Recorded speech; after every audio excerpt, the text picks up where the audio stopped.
Hey everyone, this is Brian from ActiveMelody.com. Well, this week's lesson is split into two parts, and in this video we're going to take a look at just the rhythm that was played in the intro. The rhythm is played in drop D, so you take your low E string and you tune it down to a D, and I'll show you how to do all that, but let me play through it real quick and let you see what it sounds like on its own. This is what we're going to learn.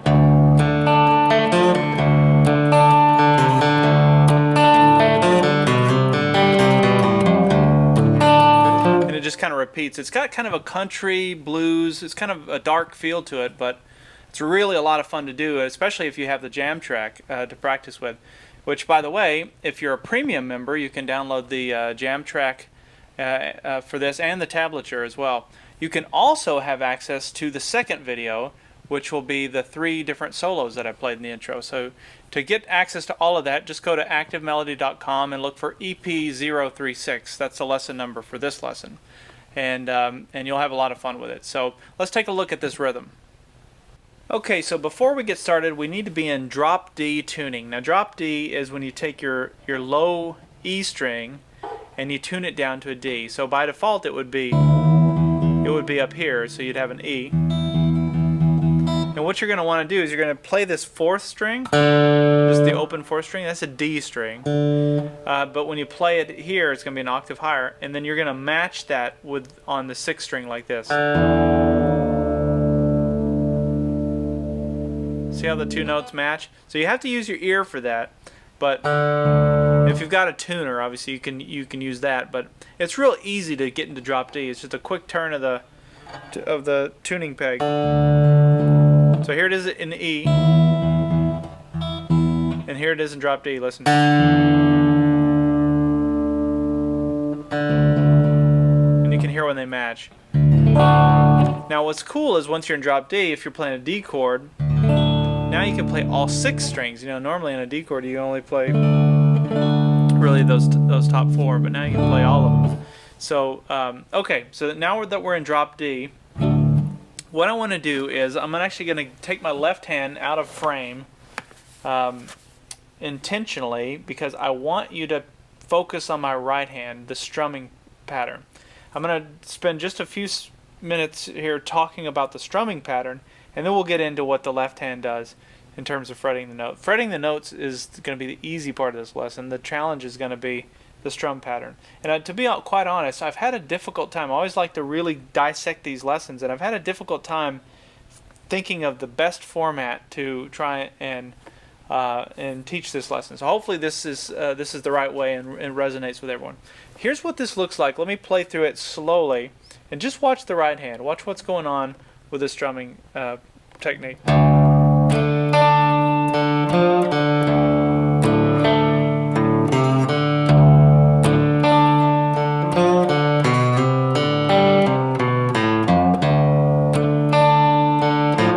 You're probably noticing something.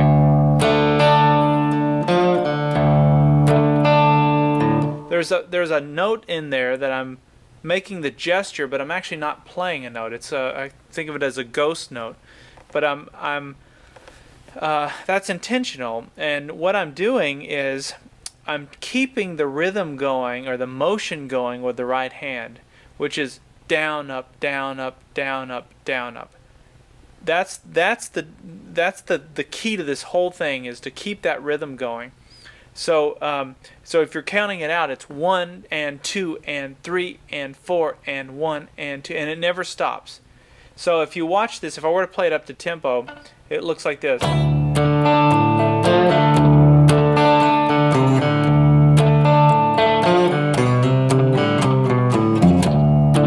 Notice it's just down, up, down, up, down, up, down, up. And so that's the thing, is so slowly you can see those ghost notes. Now, when I'm playing it up to tempo, I'm actually hitting some strings, and sometimes they're muted and sometimes they're not. And it doesn't really matter. You can be sloppy when you're playing this style, as long as you're with your left hand, as long as I'm holding down that D chord. It doesn't matter so much if I accidentally hit a note or don't hit a note.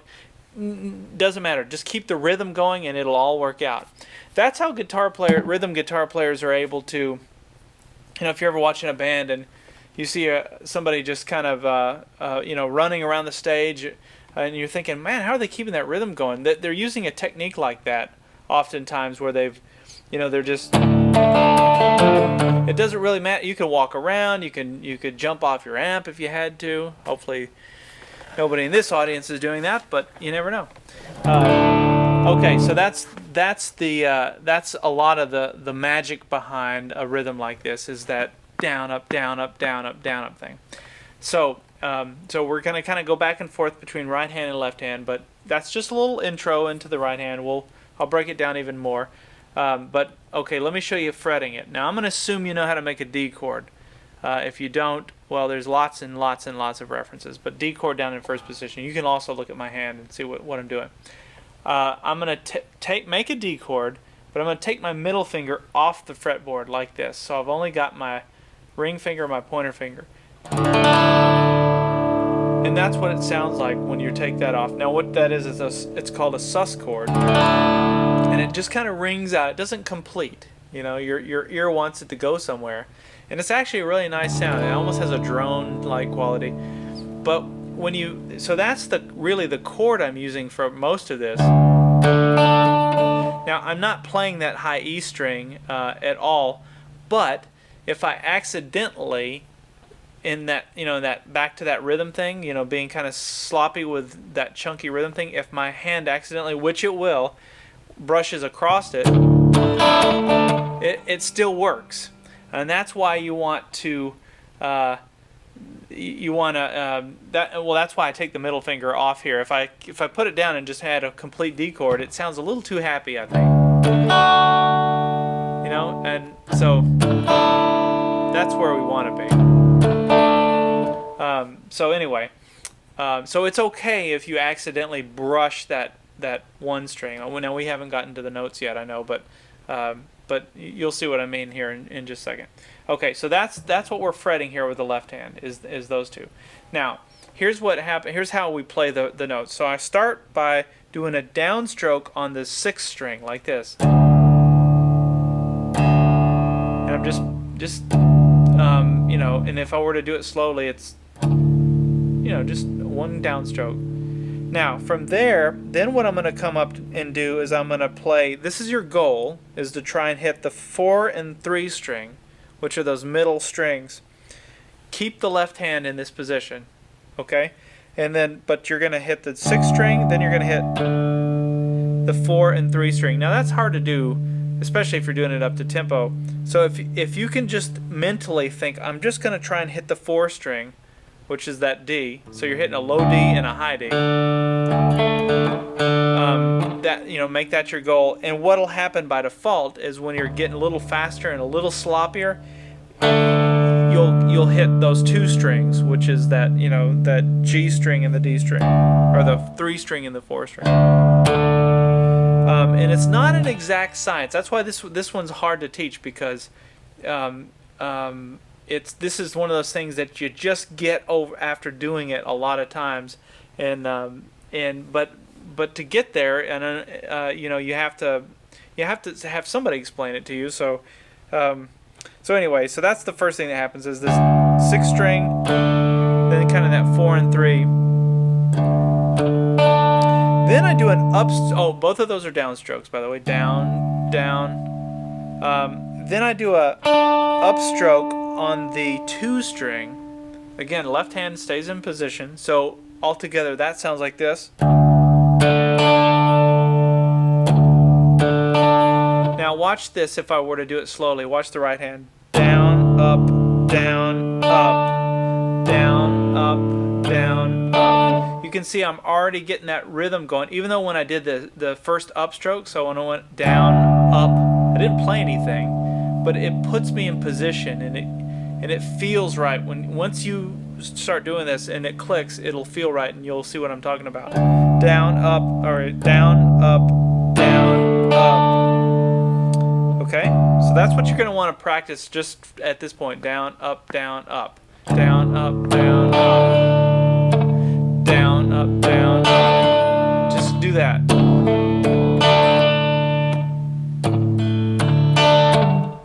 You can see just the rhythm, the motion keeps going. Okay, I beat points to death, I know, but I know some of you appreciate it, and others of you are yawning and looking at your watch. All right, so the next thing that happens is playing 3 notes, all on the 4th string, like this.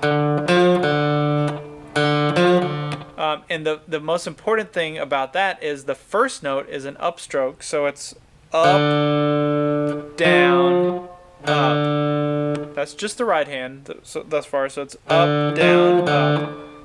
Now, the left hand is keeping that kind of D sus chord thing going, but I'm going to take my middle finger and I'm going to push it down on the 4th string, 3rd fret. And when I push it down, I actually bend it slightly sharp like this.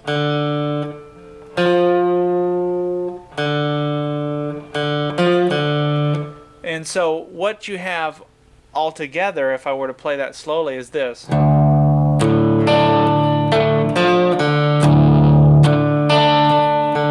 Now there's one other thing I didn't mention. When I'm okay, so we go down, up, down, up, down. There's a ghost down right there where I'm actually not playing anything. So it's down, up, down, up, down, up, down, up. That's why that up stroke, down, and upstroke on the D, that's how that works. So here it is again slowly.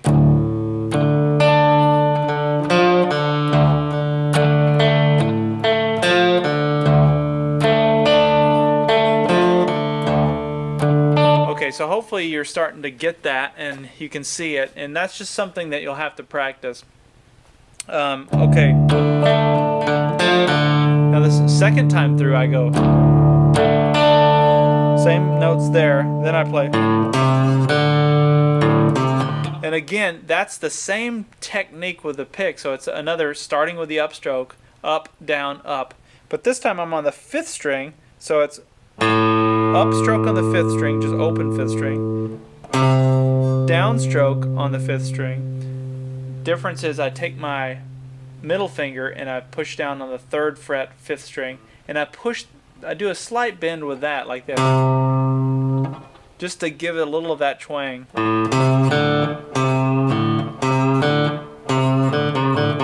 Like that. And then I do another upstroke on the 4th string, the open 4th string. So altogether, that little part sounds like this. So it's up, down, up.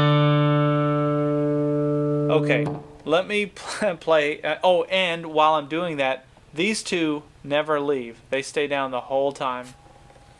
All right, so up to this point, we have this.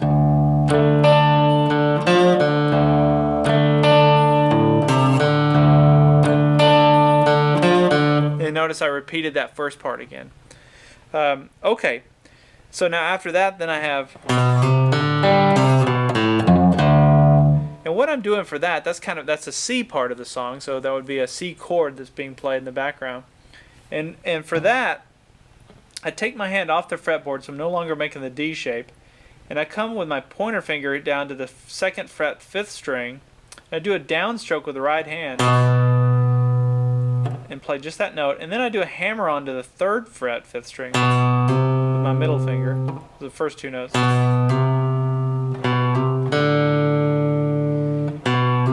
Now after that, then I play the open D string on the which is the 4th string.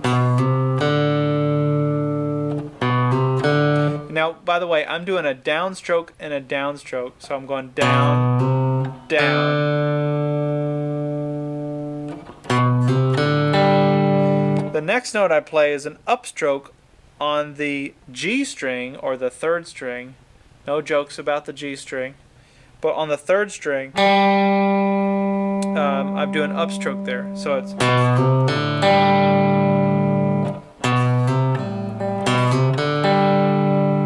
And after that, I go. And for that, I just walk back down. I go 3rd fret, 5th string, 2nd fret, 5th string, open 5th string. So. And notice the right hand is going down, up, down. Then I do this. I I play the third fret 6th string with my middle finger, and I do a little bit of a bend when I do it, and then I let it go and play that open 6th string, which is the D note, the low D. So notice what the right hand is doing. It's going down, down, up, down, up, down, up, down. And that puts you right back in position to play, to repeat it again. Alright, so make sure you download the jam track to practice along, and if that tempo is too fast, first of all, it gives you a great goal to try and hit, but just practice it on your own without the jam track to kind of work up to it. This sounds great on its own, by the way. And remember, it's okay to be a little sloppy, and that seems counterintuitive for me to say that as an instructor and trying to show you how to play something, but it is okay as long as you've got your notes held down here with the left hand. Any one of these 6 notes is going to work. And the right hand, as long as the right hand has a real steady rhythm that's going, you should be okay. So, so let me play through it one last time. So, and then that'll be the end of this. So, all right.